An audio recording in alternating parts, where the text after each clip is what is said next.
HS Radio. Sivagiri HS Radio. സാസദസനിധ പനിധ മഗ മഗരിസ. സാസദസനിധ പനിധ മഗ മഗരിസ. Sivagiri HS Radio. പോയ വാരത്തിലെ പ്രധാന വിശേഷങ്ങൾ അവതരിപ്പിക്കുന്നത് യുവിക. അതിഥി. പോയ വാരത്തിലെ പ്രധാന വിശേഷങ്ങൾ. എഞ്ചിനീയറിംഗ് പട്ടിക റദ്ദാക്കി, സുപ്രധാന ഉത്തരവുമായി കോടതി. സമാധാനം ആഗ്രഹിക്കുന്നു. വ്യോമസേന വിമാനം തകർന്ന് 2 പൈലറ്റുമാർ മരിച്ചു. നെതന്യാഹു US-ൽ. ഉഷ്ണതരംഗം, യൂറോപ്പിൽ 10 ദിവസത്തിനിടെ 2300 മരണം. തിരുവനന്തപുരത്ത് പ്രമുഖ ഹോട്ടൽ ഉടമ കൊല്ലപ്പെട്ടു. പണിമുടക്കിൽ കേരളം നിശ്ചലം. പോയ വാരത്തിലെ പ്രധാന വിശേഷങ്ങൾ വിശദമായി. എഞ്ചിനീയറിംഗ് പട്ടിക റദ്ദാക്കി, സുപ്രധാന ഉത്തരവുമായി കോടതി. കീം റാങ്ക് നിർണയ ഫോർമുലയിൽ അവസാനം മാറ്റം വരുത്തിയത് തെറ്റെന്ന് ഹൈക്കോടതി. പുതിയ പട്ടിക പ്രസിദ്ധീകരിക്കണം. റാങ്ക് നിർണയ മാനദണ്ഡങ്ങളിൽ ഫോർമുല അവസാന നിമിഷം മാറ്റം വരുത്തിയത് തെറ്റാണെന്ന് വിലയിരുത്തി കീം എഞ്ചിനീയറിംഗ് റാങ്ക് പട്ടിക ഹൈക്കോടതി റദ്ദാക്കി. പ്രോസ്പെക്റ്റിൽ പറഞ്ഞിരിക്കുന്ന ഫോർമുല പ്രകാരം പുതിയ പട്ടിക തയ്യാറാക്കി പ്രസിദ്ധീകരിക്കാനും ജസ്റ്റിസ് DK സിംഗ് ഉത്തരവിട്ടു. CBSE സിലബസിൽ പഠിച്ച വിദ്യാർത്ഥികൾ ഫയൽ ചെയ്ത ഹർജിയിലാണ് ഉത്തരവ്. +2-വിൽ മികച്ച മാർക്കുണ്ടായിട്ടും മാർക്ക് സമീകരണത്തിൽ സംസ്ഥാന സിലബസുകാർ പിന്നിലാകുന്നുവെന്ന ആക്ഷേപം പരിഹരിക്കാനാണ് ഫോർമുലയിൽ മാറ്റം വരുത്തിയതെന്ന സർക്കാരിന്റെ വാദം കോടതി അംഗീകരിച്ചില്ല. കേരള സിലബസിൽ പഠിച്ച വിദ്യാർത്ഥികൾ ഈ മാറ്റത്തെ അനുകൂലിച്ച് കക്ഷി ചേർന്നെങ്കിലും അവരുടെ വാദവും തള്ളി. പ്രവേശന പരീക്ഷയുടെ സ്കോർ കാർഡ് മെയ് 14-നാണ് പ്രസിദ്ധീകരിച്ചത്. ഇതിനുശേഷം വിദ്യാർത്ഥികളോട് ഹയർ സെക്കൻഡറി പരീക്ഷയുടെ മാർക്ക് സമർപ്പിക്കാൻ നിർദ്ദേശിച്ചു. ഇതോടെ കേരള സിലബസിൽ പഠിച്ചവർ പരീക്ഷയിൽ മികച്ച പ്രകടനം നടത്തിയിട്ടില്ലെന്ന് വ്യക്തമായി. സമാധാനം ആഗ്രഹിക്കുന്നു. പലസ്തീനുമായി സമാധാനം ആഗ്രഹിക്കുന്നുവെന്ന് ഇസ്രായേൽ പ്രധാനമന്ത്രി ബെഞ്ചമിൻ നെതന്യാഹു. എന്നാൽ ഭാവിയിൽ ഉണ്ടാകാനിടയുള്ള പലസ്തീൻ രാഷ്ട്രത്തെ ഇസ്രായേലിനെ നശിപ്പിക്കാനുള്ള വേദിയായി അദ്ദേഹം വിശേഷിപ്പിച്ചു. US പ്രസിഡന്റ് ഡൊണാൾഡ് ട്രംപുമായി വൈറ്റ് ഹൗസിൽ കൂടിക്കാഴ്ച നടത്തിയ ശേഷം മാധ്യമങ്ങളെ കണ്ടപ്പോഴാണ് നെതന്യാഹു ഇക്കാര്യം പറഞ്ഞത്. 2023 ഒക്ടോബർ 7-ന് ഗാസയിൽ നിന്നുണ്ടായ ഹമാസ് ആക്രമണത്തെ പലസ്തീൻകാർക്ക് രാജ്യം ലഭിച്ചാൽ എന്തു ചെയ്യുമെന്നതിൻ്റെ തെളിവായി നെതന്യാഹു വിശേഷിപ്പിച്ചു.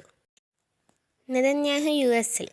US മുന്നോട്ട് വെച്ച വെടിനിർത്തൽ പദ്ധതിയിൽ ചർച്ച തുടരവേ ഇസ്രായേൽ പ്രധാനമന്ത്രി ബെന്യാമിൻ നെതന്യാഹുവിൻ്റെ US സന്ദർശനം തുടങ്ങി. വൈറ്റ് ഹൗസിൽ പ്രസിഡന്റ് ഡൊണാൾഡ് ട്രംപുമായുള്ള കൂടിക്കാഴ്ചയിൽ ഗാസയും ഇറാനും വിഷയമാകും. വെടിനിർത്തൽ ശുപാർശയിൽ ഗാസയിൽ ശേഷിക്കുന്ന ബന്ദികളെ ഘട്ടം ഘട്ടമായി കൈമാറാനാണ് വ്യവസ്ഥ. ഗാസയിൽ നിന്ന് ഇസ്രായേൽ സൈന്യവും ഇതേസമയം ഭാഗികമായി പിന്മാറും. വെടിനിർത്തൽ കാലയളവിലാണ് സ്ഥിരം വെടിനിർത്തലിലുള്ള ചർച്ചകൾ നടത്തുക. കൈറോയിലും ദോഹയിലുമായി തുടരുന്ന മധ്യസ്ഥ ചർച്ചകളിൽ പുരോഗതിയുണ്ടെന്നാണ് സൂചന. അതിനിടെ ഇന്നലെ പുലർച്ചെ ഹൂതികളെ ലക്ഷ്യമിട്ട് യമനിലെ 3 തുറമുഖങ്ങളിൽ ഇസ്രായേൽ ബോംബിട്ടു. ഹൈദൈദ, റാസ് ഇസ, സാലിഫ് എന്നിവിടങ്ങളിലാണ് ആക്രമണമുണ്ടായത്. തിരിച്ചടിയായി ഇസ്രായേലിലേക്ക് ഹൂതികൾ മിസൈൽ ആക്രമണം നടത്തിയെങ്കിലും ആർക്കും പരിക്കില്ല. ഞായറാഴ്ച ചെങ്കടലിൽ ഹൂതികൾ നടത്തിയ മിസൈൽ ആക്രമണത്തിൽ ചരക്ക് കപ്പലിന് തീപിടിച്ചു. ജീവനക്കാരെ രക്ഷപ്പെടുത്തി. ഉഷ്ണതരംഗം, യൂറോപ്പിൽ 10 ദിവസത്തിനിടെ 2300 മരണം. ജൂലൈ 2 വരെയുള്ള 10 ദിവസത്തിനിടെ യൂറോപ്പിലുണ്ടായ ശക്തമായ ഉഷ്ണതരംഗത്തിൽ 2300 പേർ മരിച്ചെന്ന് കാലാവസ്ഥാ ശാസ്ത്രജ്ഞർ. ലണ്ടനിലെ ഇംപീരിയൽ കോളേജും London school of hygiene and tropical മെഡിസിനും സംയുക്തമായി നടത്തിയ പഠനത്തിലാണ് കണ്ടെത്തൽ.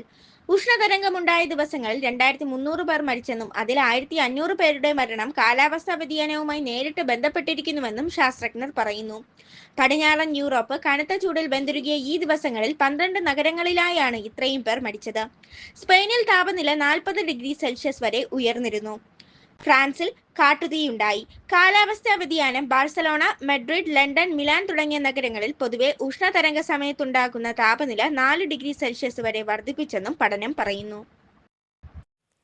തിരുവനന്തപുരത്ത് പ്രമുഖ ഹോട്ടൽ ഉടമ കൊല്ലപ്പെട്ടു. നഗരത്തിലെ പ്രമുഖ ഹോട്ടൽ ഉടമയെ കൊല്ലപ്പെട്ട നിലയിൽ കണ്ടെത്തി.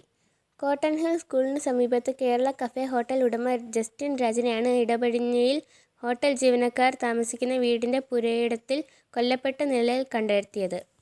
മൃതദേഹം പായ കൊണ്ട് മൂടിയ നിലയിലായിരുന്നു. ഹോട്ടൽ ജീവനക്കാരിൽ 2 ഇതര സംസ്ഥാനക്കാരെ കാണാനില്ലെന്നും ഇവർക്കായി തിരച്ചിൽ തുടരുന്നുവെന്നും പോലീസ് അറിയിച്ചു. 4 പാർട്ട്ണർമാരിൽ ഒരാളായ ജസ്റ്റിൻ രാജ് ആണ് എല്ലാ ദിവസവും പുലർച്ചെ 5-ന് ഹോട്ടൽ തുറക്കുന്നത്.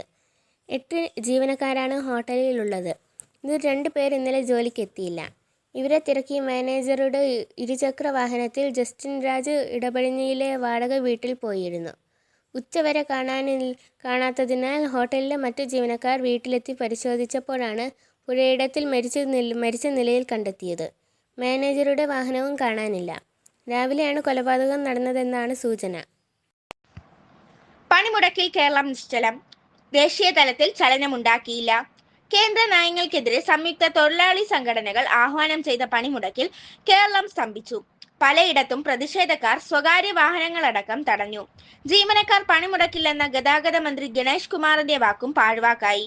100-ൽ താഴെ KSRTC ബസ്സുകൾ മാത്രമാണ് ഓടിയത്. കേരളത്തിലൊഴികെ മറ്റൊരിടത്തും പണിമുടക്ക് ജനജീവിതത്തെ കാര്യമായി ബാധിച്ചില്ല. പോയ വാരത്തിലെ പ്രധാന വിശേഷങ്ങൾ ഒരിക്കൽ കൂടി. എഞ്ചിനീയറിംഗ് പട്ടിക റദ്ദാക്കി. സുപ്രധാന ഉത്തരവുമായി കോടതി. സമാധാനം ആഗ്രഹിക്കുന്നു. വ്യോമസേന വിമാനം തകർന്ന് 2 പൈലറ്റുമാർ മരിച്ചു. നെതന്യാഹു US-ൽ. ഉഷ്ണതരംഗം. യൂറോപ്പിൽ 10 ദിവസത്തിനിടെ 2300 മരണം. തിരുവനന്തപുരത്ത് പ്രമുഖ ഹോട്ടൽ ഉടമ കൊല്ലപ്പെട്ടു. പണിമുടക്കിൽ കേരളം നിശ്ചലം. പോയ വാരത്തിലെ വിശേഷങ്ങൾ അവസാനിച്ചു.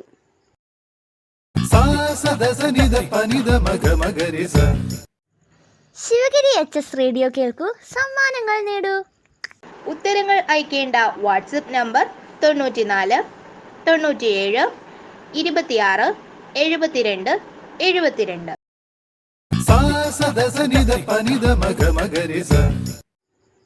പോയ വാരത്തിലെ വിജയി 8ാം ക്ലാസ് D ഡിവിഷനിലെ ഷിഫ മർസ.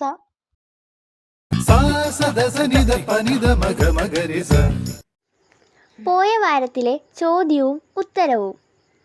മുഖ്യമന്ത്രിയുടെ നെതർലാൻഡ് സന്ദർശനത്തിനിടെ കിട്ടിയ നദീ സംരക്ഷണത്തിനുള്ള ആശയത്തിന്റെ പേരെന്താണ്? ഉത്തരം റൂം ഫോർ റിവർ.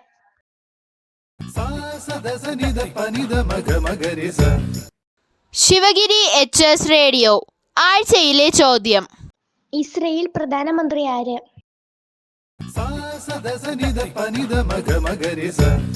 ഉത്തരങ്ങൾ അയക്കേണ്ട WhatsApp number 94 97 26 72 72.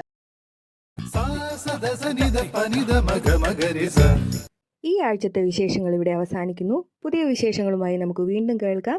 Sivagiri HS radio.